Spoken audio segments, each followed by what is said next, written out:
छत्तीसगढ़ में लोकसभा का चुनाव 3 चरणों में होगा। बस्तर समेत सभी नक्सल प्रभावित क्षेत्रों में चुनाव कराना बड़ी चुनौती है। 19 अप्रैल को बस्तर में लोकसभा का चुनाव होगा। यहां 200 मतदान केंद्रों को दूसरी जगह शिफ्ट किया जाएगा। साथ ही चुनाव के दौरान सुरक्षा बलों की 400 कंपनियों को तैनात भी किया जाएगा। हेलीकॉप्टर से चुनाव की निगरानी भी की जाएगी। इस बात की जानकारी छत्तीसगढ़ के अतिरिक्त मुख्य निर्वाचन अधिकारी ने खुद दी है।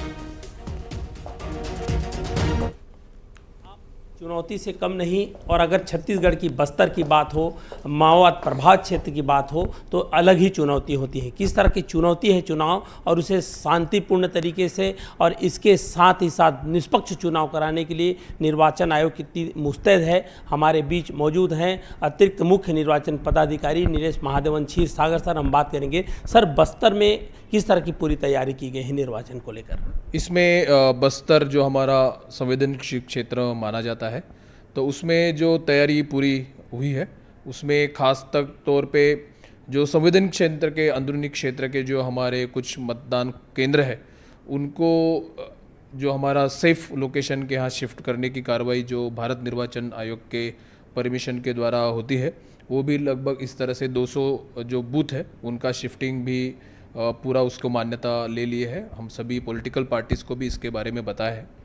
इसके साथ साथ क्योंकि वहाँ चुनाव कराना के लिए सिक्योरिटी भी आवश्यक है और उसमें इंसिडेंट फ्री चुनाव एक बहुत बड़ी जिम्मेवारी है, तो जो हमारे सेंट्रल आर्म फोर्सेस के जो कंपनीज़ है वो भी उनकी भी कुछ दिनों में हमको अवेलेबल हो जाएंगी। वो कुछ जो अंदरूनी क्षेत्र जो है बहुत सेंसिटिव है, उनके लिए हमको एयर लिफ्टिंग और एयर ड्रॉपिंग करने की भी, हेली ड्रॉपिंग जिसको हम कहते हैं, उसकी आवश्यकता रहती है। पूरी तरह से निर्वाचन आयोग चुनाव को लेकर के संपन्न कराने के लिए कटिबद्ध हैं और इसके साथ ही साथ व्यापक तैयारियां हैं वो की गई है। कैमरा पर्सन एम नवीन के साथ युगल तिवारी, न्यूज़ 18 रायपुर, छत्तीसगढ़।